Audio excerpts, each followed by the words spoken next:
wasaaradda gaashaandhigga ee Israa'iil waxay maanta sheegtay in ay beegsadeen wasiirkii sirdoonka ee dowladda Iiraan waa Ismaaciil al-Khatib. ninkan wuxuu ahaa wasiirka sirdoonka wuxuuna madax ka yahay hay-adda loo yaqaano wasaaradda sirdoonka ee dowladda Iiraan oo MOIS loo soo gaabiyo waana hay-adda ugu weyn ee sirdoonka gudaha iyo dibadda dowladda Iiraan. inta ugu badan wasaaraddan waxay qabataa ururinta xogta, ka hortagidda basaasiinta, la socodka mucaaradka gudaha, howlgallada qarsoodiga ah iyo dagaalka dhanka internetka iyo sirdoonka tiknoolajiyadda. marka Iiraan la joogo, wasiirka sirdoonka iyo taliyaha hay-adda sirdoonka laba ayay kala yihiin, waa dhanka siyaasadda iyo sidoo kale dhanka ciidanka, oo wasaaraddu waxay qaabilsan tahay dhanka siyaasadda iyo dejinta amniga guud, inkastoo shaqooyin kale oo gaar ahaaneed ay qabato sidaan idinla wadaagay. in ninkan la beegsadana waa mid ka mid ah daldaloolada dhanka amniga ee ka jira gudaha dalkaasi Iiraan.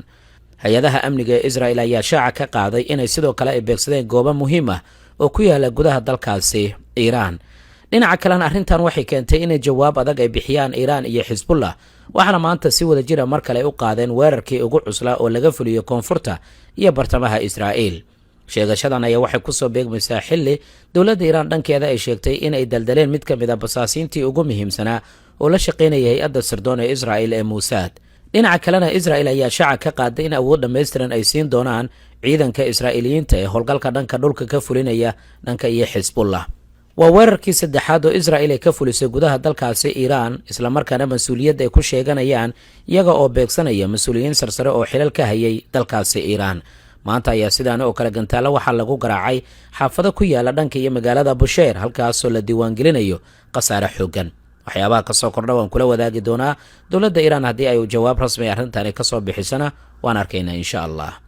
dowladda Sultanka Imaaraadka Carabta ayaa waxaa suuragal ah inay qaadato mowqif ka duwan kan dowladaha Khaliijka iyo sidoo kale kan gaashaanbuurta NATO, sida ay warbaahinta ay baahinaysa Anwar Gargaash oo ka mid ah mas-uuliyiinta iyo la taliyayaasha madaxtooyada ee dowladda Sultanka Imaaraadka Carabta ayaa shaaca ka qaaday in inkastoo dowladaha reer galbeedka ay diideen inay dagaalka ay ku biiraan, in Imaaraadka Carabta uu diyaar u yahay inuu ka qayb qaato furitaanka marinka Hormuz loo yaqaano.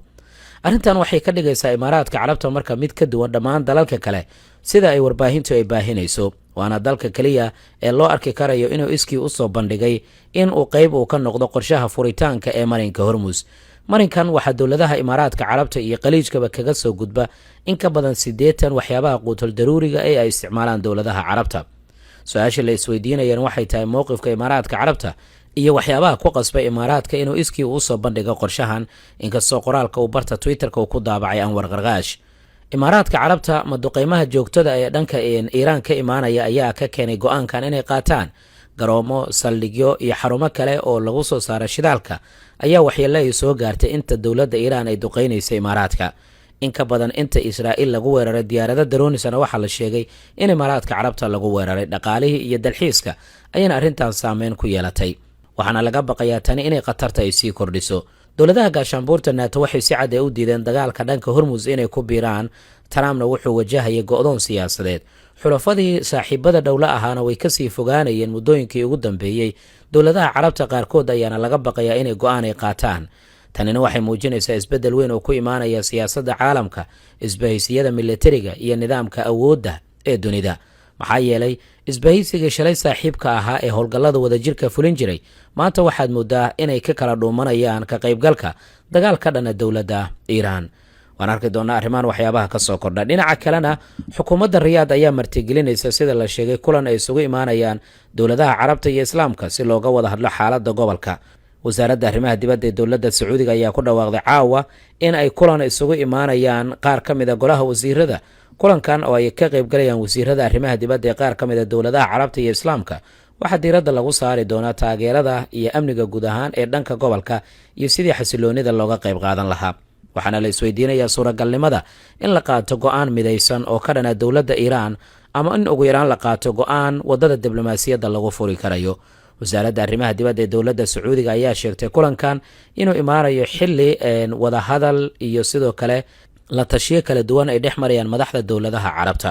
wasiirka wasaaradda arrimaha dibadda ee dowladda Turkiga Hakan Fidan ayaa ka qayb galaya kulankan oo sida la sheegay caawa ka dhacaya magaalada Riyaad oo boqortooyada Sacuudiga.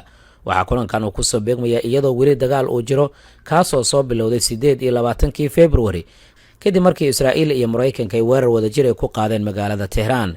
dhinaca kalena waxaa sare usii kacaya qiimaha shidaalka cayriin, waxaana la sheegay $108 hadda inay marayso fuustadii kadib markii la bartilmaameysaday xarumaha shidaalka ee dalka iiraan.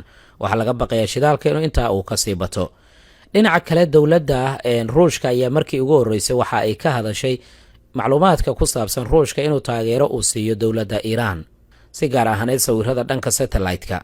afhayeen u hadle madaxtooyada dowladda ruushka Dmitry Peskov ayaa wakaalada wararka ama warbaahinta Wall Street Journal u sheegay in ruushka wararka laga baahiyay gebi ahaanba ay yihiin kuwa been abuura, islamarkaana tehraan aanay siinin wax taageeraha. sidaas oo kalena ruushka ayaa hore u sheegay in ilaa iminka dowladda iiraan aysan wax taageero ah weydiisan xukuumadda Moscow. dhinaca iyo duqaymaha iiraan marka la eego iyo bartilmaameysiga inta badan la bartilmaameysaday hoggaanka ugu sarreeyo, waxay qaar ka mid ah dowladaha carabta ay qabaan aragtida ah in shakhsiyaadka ilaa iminka la bartilmaameysaday ahaayeen kuwii u furfurnaa dhanka wada hadalka, laakiin beddelkooda xilalka ay qabanayaan kuwa xagjiriina ay adkaan doonto in ugu dambeyn wada hadal laga helo. go-aankana aad mooddo inay si midaysan u qaadan karayaan. cali larajaani iyo xubnihii kale ee la bartilmaameysaday ayaa la sheegay inay ahaayeen kuwo siyaasad ahaan aad u furfurnaa, diyaarna u ahaa mar walba wada hadal inay la galaan reer galbeedka, laakiin xubnaha hadda xukunka la wareegaya ayaa laga baqayaa inay noqdaan kuwo kale oo kasii adag. mar walbana waxaa aad loo hadalhayaa warbixintii hay-adda CIA-da maraykanka ay hore u baahisay bilowgii dagaalka oo ah haddii iiraan madaxdeeda la bartilmaameysado inay soo bixi karayaan kuwo kale oo kasii adag kana xag jirsan, ayna adag tahay in uu Iiraan xitaa ugu dambeyn wada hadal lala galo. wargeyska The Politicon waxa uu shaacu ka qaaday in maamulka madaxweyne Trump uu rumaysan yahay haddii dagaalka Ukraine la soo afjaro isla markaana xiriirka Ruushka la hagaajiyo, intaas ay hoos u dhigi karto saameynta Shiinaha ee dunida. fikradan ayaa noqonaysa marka in Ruushka la soo dhaweysto loona soo dhaweeyo dhanka iyo Mareykanka, iyadoo loo marayo waxyaabaha dhiirigelin karaya si loo yareeyo awoodda dowladda Shiinaha oo loo arko khatarta ugu weyn ee mustaqbalka oo Mareykanka uu wajahayo. maxay kula tahay adiga qaybtoos aragtidaada ku reeb like sar muuqaalka la wadaag saaxiibadaada, waad mahadsan tahay. dowladda Iiraan gaar ahaan militariga ayaa war soo saaray, waxaana ay gebi ahaanba ay ku tilmaameen arrin aan laga aamusi doonin iyo dembi dagaalba in la bartilmaameysado xarumihii shidaalka ee magaalada Bushayr.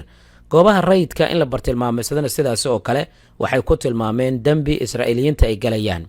warbaahintada Axiosna waxay ka soo xigatay mas'uuliin ka tirsan Israel in duqaymihii ugu dambeeyay ee laga fuliyo gudaha dalka Iiraan si wada jir ah ay u fuliyeen Mareykanka iyo Israel, weliba wada shaqeyn Mareykanka laga helo aad u xoogan in duqayntaasi ay ku timid.